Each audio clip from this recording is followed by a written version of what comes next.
നമസ്കാരം. ഞാൻ നിങ്ങളുടെ സ്വന്തം ശരവൺ മഹേശ്വർ. കൃഷ്ണശിലയായി എന്ന എൻ്റെ പരമ്പരയിലെ 284 എപ്പിസോഡാണിത്. ഇന്ന് ഞാൻ നിങ്ങളോട് പറയുന്നത് പ്രശസ്ത ചലച്ചിത്ര ഛായാഗ്രഹനായ ശ്രീ അനിൽ നായരെ കുറിച്ചിട്ടാണ്.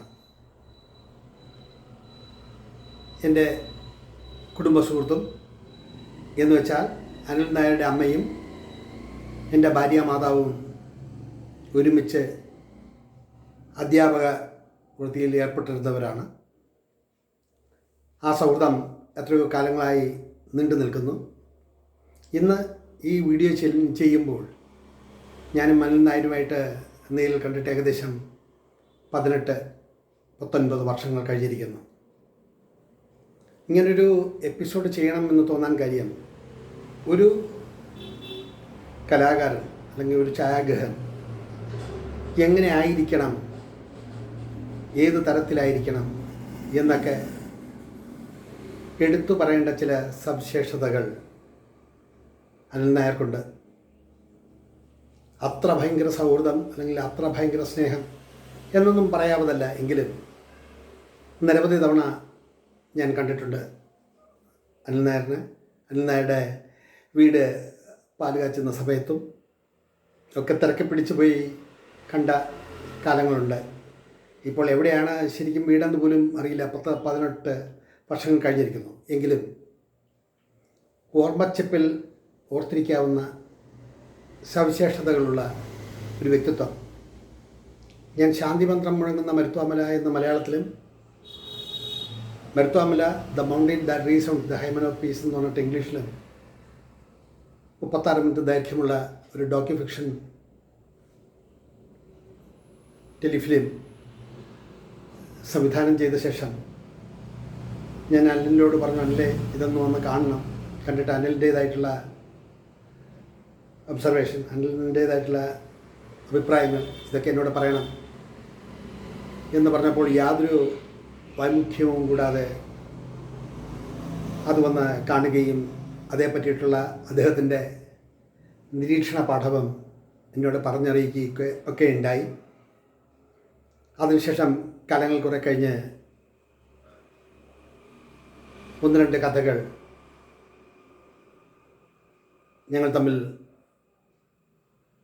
ഡിസ്കസ് ചെയ്യുകയുണ്ടായി. അങ്ങനെ ജയസൂര്യയെ നായകനാക്കിയൊക്കെ അഭിനയിക്കാൻ നിർമ്മിക്കാനൊക്കെയുള്ള ചില തയ്യാറെടുപ്പുകൾ തുടങ്ങിയ കാലത്താണ് ഞങ്ങൾ തമ്മിൽ കഥയെ പറ്റിയിട്ടൊക്കെ ഡിസ്കസ് ചെയ്യുന്നത്. ആ അവസരങ്ങളിൽ എൻ്റെ രീതി കണ്ടിട്ടോ അല്ലെങ്കിൽ എൻ്റെ ശൈലി കണ്ടിട്ടോ എന്താണെന്നറിയില്ല, അങ്ങനെയാണ് ഞങ്ങൾ അദ്ദേഹത്തിൻ്റെ പറച്ചിലിൽ, റെക്കമെൻഡേഷനിൽ സംവിധായകൻ സജി സുരേന്ദ്രൻ്റെ മേഘം, മന്ദാരം എന്നീ സീരിയലുകളിൽ ഈ രണ്ട് എപ്പിസോഡുകളിൽ ഞാൻ അഭിനയിക്കുന്നത്. രസകരമായ ഒരു ഓർമ്മ എന്താണെന്ന് വെച്ചാൽ, മന്ദാരത്തിൻ്റെ ഷൂട്ടിംഗ് സമയത്ത് കഴക്കൂട്ടത്ത് വെച്ചിട്ടാണ് ഷൂട്ടിംഗ്. റോഡ് സൈഡിൽ നിരന്തരം വാഹനങ്ങൾ വന്നു പോകുന്നയിടത്ത് റോഡിൻ്റെ ഒരു ഓരം ചേർന്ന് യൂണിറ്റും കാര്യങ്ങളുമൊക്കെയായി കുറേ പേർ. വേഷമെല്ലാം മാറി ഒരു ഹെഡ് കോൺസ്റ്റബിളിൻ്റെ വേഷമാണ് എനിക്ക്. തന്ന കോസ്റ്റ്യൂംസൊക്കെ ഇട്ട് അവിടെ എങ്ങനെ നിൽക്കുന്നു, സജി സുരേന്ദ്രൻ വേണ്ട കാര്യങ്ങളൊക്കെ പറയുന്നു. അപ്പോൾ long shot, close shot, mid shot, crane shot, അങ്ങനെ ഒരുപാട് കാര്യങ്ങളാണ് അവിടെ ചെയ്യുന്നത്. അതേ പറ്റിയിട്ടൊന്നും എനിക്കറിവില്ല. അതിൽ 1-2 ഡയലോഗ് പ്രസൻറ്റേഷൻസ് ഉണ്ട്. ഇങ്ങനെ കാറിനെ തടഞ്ഞു നിർത്തി അതിലെ നായകനെ വിളിച്ചു വരുത്തി സംസാരിക്കുന്നതും, ക്രോധത്തോടെ സംസാരിക്കുക, അയാളുടെ ഉടുപ്പിൽ അമക്കി പിടിച്ച് മാറി നിൽക്കടാ എന്നൊക്കെ പറഞ്ഞ് ഷൗട്ട് ചെയ്യുന്നതായിട്ടുള്ള 2-3 രംഗങ്ങൾ. ആ രംഗങ്ങളെല്ലാം പല ആവർത്തിയാണ് ഷൂട്ട് ചെയ്തത്. അതിൻ്റെ ഡബ്ബിംഗ് ഒന്നും വന്ന് നടന്നിട്ടില്ല. ഷൂട്ടിംഗ് എല്ലാം കഴിഞ്ഞ്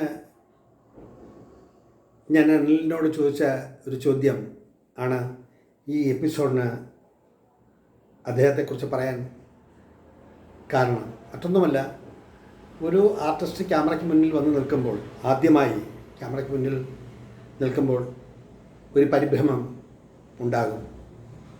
ഡയലോഗുകളൊക്കെ ഉദ്ദേശിക്കുന്ന രീതിയിൽ പ്രസൻറ്റ് ചെയ്യാൻ കഴിഞ്ഞെന്ന് ആ കഥാപാത്രമായി നമ്മൾ മാറണം. അപ്പോൾ അതിന് കുറേയധികം സമയമെടുക്കും. അന്ന് അത് ഷൂട്ട് ചെയ്ത് കഴിയുമ്പോൾ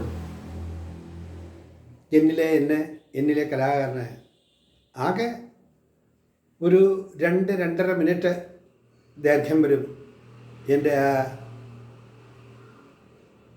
റോൾ ഷൂട്ട് ചെയ്യാനായി. ഷൂട്ടെല്ലാം കഴിഞ്ഞ് അതിൽ നല്ലതും ചീത്തതുമായിട്ടുള്ള ഒരുപാട് സീൻസുണ്ട്. ഫ്രെയിം ടു ഫ്രെയിം അനലൈസ് ചെയ്യുമ്പോൾ അത്ര നന്നായി എന്ന് എനിക്കും തോന്നിയില്ല, അവർക്കും തോന്നിയില്ല. പക്ഷേ ഞാൻ അനിലിനോട് ചോദിച്ചു, അനിലെ എങ്ങനെയുണ്ട് ക്യാമറയ്ക്കുള്ളിലൂടെ കണ്ടപ്പോൾ, ഫിഗറൊക്കെ ഓക്കെയാണോ, പെർഫോമൻസ് ഓക്കെയാണോ എന്നൊക്കെ ചോദിച്ചപ്പോൾ അനിൽ നായർ പറഞ്ഞൊരു മറുപടി ഇതാണ്: ക്യാമറയ്ക്ക് മുന്നിൽ വരുമ്പോൾ നമ്മൾ ആ കഥാപാത്രമായി മാറണം. അത് 1-2 മണിക്കൂർ കൊണ്ട് പെട്ടെന്ന് നേടിയെടുക്കാവുന്നതല്ല. നമ്മുടെ ഡയലോഗുകൾ എങ്ങനെ പ്രസൻറ്റ് ചെയ്യണം, ചിലപ്പോൾ ആൾക്കൂട്ടം കാണും, ചിലപ്പം ആൾക്കൂട്ടം ഉണ്ടാവില്ല, ചിലപ്പോൾ പറഞ്ഞ ഡയലോഗ് ശരിയാവില്ല, പ്രോംപ്റ്റ് ചെയ്ത് ശരിയാവില്ല. റോഡിലൊക്കെ ഷൂട്ട് ചെയ്യുമ്പോൾ അതിൻ്റേതായിട്ടുള്ള ഒരുപാട് ബുദ്ധിമുട്ടുകൾ അനുഭവപ്പെടും.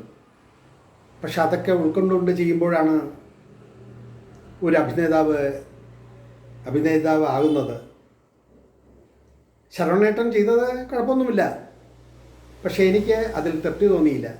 എങ്കിലും പറഞ്ഞു, അത് എഡിറ്റൊക്കെ ചെയ്യുമ്പോൾ ശരിയാക്കിയെടുക്കാം, അതിലൊന്നും ബോധർ ചെയ്യേണ്ട കാര്യമില്ല എന്ന് പറഞ്ഞ് ഞാൻ പറഞ്ഞു, അതൊന്ന് കാണാൻ പറ്റുമോ എന്ന് ചോദിച്ചപ്പോൾ ഒരു ചിരിയിൽ ഒതുക്കി. കാരണം ഷൂട്ട് ചെയ്യുമ്പോൾ ഉണ്ടാകുന്ന ആ ഒരു ഫ്രെയിംസ് എഡിറ്റിംഗ് ഒക്കെ കഴിഞ്ഞ് ഫൈനലാകുമ്പോഴാണ് അതിൽ എന്തൊക്കെ നീക്കം ചെയ്യണം, എന്തൊക്കെ വേണമെന്ന് ചിന്തിക്കുന്നത്. അപ്പോഴേ നമുക്കും നമ്മളെ പറ്റിയിട്ട് ഒരു കാഴ്ചപ്പാടുണ്ടാവും. ഷൂട്ട് ചെയ്ത് അതെല്ലാം കണ്ടു കഴിയുന്ന ഒരു തുടക്കക്കാരന് അത് ഒരുപാട് മനോവിഷമം ഉണ്ടാക്കും. അത് കഴിഞ്ഞ് അവിടുത്തെ ഷൂട്ടെല്ലാം കഴിഞ്ഞപ്പോൾ അന്ന് അപ്രതീക്ഷിതമായി ബന്ധു വരികയാണ്. അവിടുന്ന് ഒരു വിധത്തിൽ യൂണിറ്റെല്ലാം കൂടെ മാറ്റി തെക്കാട്ടുള്ള വിളയമ്പലത്തുള്ളൊരു ബിൽഡിങ്ങിൽ വെച്ചിട്ടാണ് ബാക്കി ഷോട്ട്സുകളൊക്കെ എടുക്കുന്നത്. ഒരു തരത്തിലും വീട്ടിലെത്താൻ നിർവാഹമില്ല. കാരണം ബന്ധാണ്, ബസ്സില്ല, ഓട്ടോയില്ല, പോകാനും വഴിയില്ല. ഉച്ചനേരമായി, ഊണും കഴിച്ചിട്ടില്ല, രാവിലെയും ഫുഡ് കഴിച്ചിട്ടില്ല, ഉച്ചയ്ക്കും ഫുഡ് കഴിച്ചിട്ടില്ല. പക്ഷെ എങ്ങനെയെങ്കിലും വീട്ടിൽ വന്ന് എത്തണമല്ലോ. ആ തിരക്കിട്ട ഷൂട്ടിനിടയിൽ ഞാൻ അനിലിനോട് പറഞ്ഞു, അനിലെ ഏതെങ്കിലും സെറ്റിൽ വണ്ടിയെ അറേഞ്ച് ചെയ്ത് തന്നാൽ എനിക്ക് വീട്ടിൽ പോകാം. ഇപ്പം തന്നെ 4:30-5 മണിയായിരിക്കുന്നു. അപ്പോൾ അനിൽ വളരെ തിരക്കിട്ട ഷോട്ട്സുകൾ എടുക്കാനും അതിനുള്ള തിരക്കിലും ലൈറ്റ് അറേഞ്ച്മെൻറ്റ് ചെയ്യുന്ന കാര്യങ്ങളും എല്ലാത്തിലും ഓടി നടക്കുന്നതിനിടയിലും ഒരു 7-8 തവണയെങ്കിലും അയാൾ പ്രൊഡക്ഷൻ മാനേജറോട് പറഞ്ഞു, ഇദ്ദേഹത്തെ ഒന്ന് വണ്ടി അറേഞ്ച് ചെയ്തെന്ന് കുഞ്ചിലുള്ളവരെ കൊണ്ട് എത്തിക്കണം. രാവിലെ ഒന്ന് പുള്ളിക്കാരൻ ഫുഡൊന്നും കഴിച്ചിട്ടില്ല, ടേക്ക് കഴിഞ്ഞു എന്ന് പല പ്രാവശ്യം പറയുമ്പോൾ നമ്മളിലുള്ള അദ്ദേഹത്തിൻ്റെ ഉത്തരവാദിത്വം, നമ്മളെ കൂട്ടിക്കൊണ്ടുപോയി അവിടുന്ന് തിരികെ എത്തിക്കേണ്ട ഉത്തരവാദിത്വം, നമ്മൾ എന്ത് ചിന്തിക്കും എന്നുള്ള വീണ്ടും വിചാരം, ഇതെല്ലാം അദ്ദേഹം ഉൾക്കൊണ്ടിരുന്നു എന്നതാണ് വസ്തുത. അതെല്ലാം കഴിഞ്ഞ് മന്ദാരത്തിൻ്റെ എപ്പിസോഡ് ടെലികാസ്റ്റ് ചെയ്യുന്ന അവസരത്തിൽ ഞാൻ ഖത്തറിലെ ജോലി സ്ഥലത്താണ്. രാവെന്നോ പകലൊന്നോ നോക്കാതെ 3000-3600 പേർ ദിനംപ്രതി പണിയെടുക്കുന്ന പല പല കമ്പനികളുടെയും ലേബേഴ്സും ഓഫീസേഴ്സും സൈറ്റ് വർക്കും ഒക്കെ നടക്കുന്ന ഫോർ സീസൺ ഹോട്ടൽ എന്ന ഹോട്ടലിൻ്റെ കൺസ്ട്രക്ഷൻ വിങ്ങിൽ എക്സിക്യൂട്ടീവ് സെക്രട്ടറി ആയിട്ട് വർക്ക് ചെയ്യുകയാണ്. രാവിലെ 7 മണിക്ക് കയറിയാൽ രാത്രി 12 മണിക്കാണ്. ഉച്ചയ്ക്ക് 1 മണിക്കൂർ ലഞ്ച് ടൈം കഴിഞ്ഞ് കഴിഞ്ഞാൽ നിരവധി ഡിസ്കഷൻസ്, നിരവധി മീറ്റിങ്സ്, പിന്നെ ഇതെല്ലാം അന്നെന്നുള്ള വർക്ക് ചെയ്യണം എന്നുണ്ടെങ്കിൽ അതിൻ്റേതായിട്ടുള്ള പർപ്പസ് എല്ലാം ശരിയാക്കുക. അങ്ങനെ 100 കൂട്ടം പണി കഴിഞ്ഞ് 12 മണിക്ക് കഴിയുമ്പോൾ 12 മണിക്ക് രാത്രി 12 മണിക്ക് ഏകദേശം 10-16 മണിക്കൂർ, 1-2 ദിവസമല്ല, ഏകദേശം 3 വർഷക്കാലത്തോളം ഞാൻ അവിടെ വർക്ക് ചെയ്യുകയുണ്ടായി. ആ കാലയളവിൽ ഒരിക്കലാണ് ഞാൻ മന്ദാരം ടെലികാസ്റ്റ് ചെയ്യുന്നത്. എൻ്റെ ആ സീൻസ് കണ്ടിട്ട് ജീവിതത്തിൽ നമുക്ക് കിട്ടുന്നൊരു വലിയൊരു സന്തോഷമുള്ള ചില നിമിഷങ്ങളുണ്ടല്ലോ. കണ്ടിട്ട് ഓസ്ട്രേലിയയിലും ന്യൂയോർക്കിലും മസ്കറ്റിലും ഒക്കെയുള്ള എൻ്റെ ചില പഴയകാല സുഹൃത്തുക്കൾ വിളിച്ചിട്ട് പറഞ്ഞു, ഞങ്ങളിപ്പോൾ കണ്ടുകൊണ്ടിരിക്കുകയാണ്, അപ്പോൾ ഇനിയും എപ്പിസോഡുകൾ അഭിനയിക്കുന്നുണ്ടോ അതേ ഇല്ലയോ, അപ്പോൾ ഇതിനൊക്കെ എവിടെ നിന്നാണ് സമയം കണ്ടെത്തുക? എന്തായാലും രസമുണ്ട് ആ വേഷം, ആ പ്രകടനവും. പക്ഷെ മനസ്സിൽ തങ്ങി നിൽക്കുന്നതിന് മുമ്പേ സീൻ കടന്നുപോയി കേട്ടോ എന്ന് പറഞ്ഞപ്പോൾ നാളെ രാവിലെ 7 മണിക്ക് സൈറ്റ് തുറക്കുമ്പോൾ കൺസ്ട്രക്ഷൻ മാനേജറുടെ ടേബിളിൽ കൊണ്ടുവയ്ക്കേണ്ട ഡെയിലി റിപ്പോർട്ടും മറ്റും പ്രിപ്പയർ ചെയ്യുന്നതിൻ്റെ തിരക്കിലായിരുന്നു.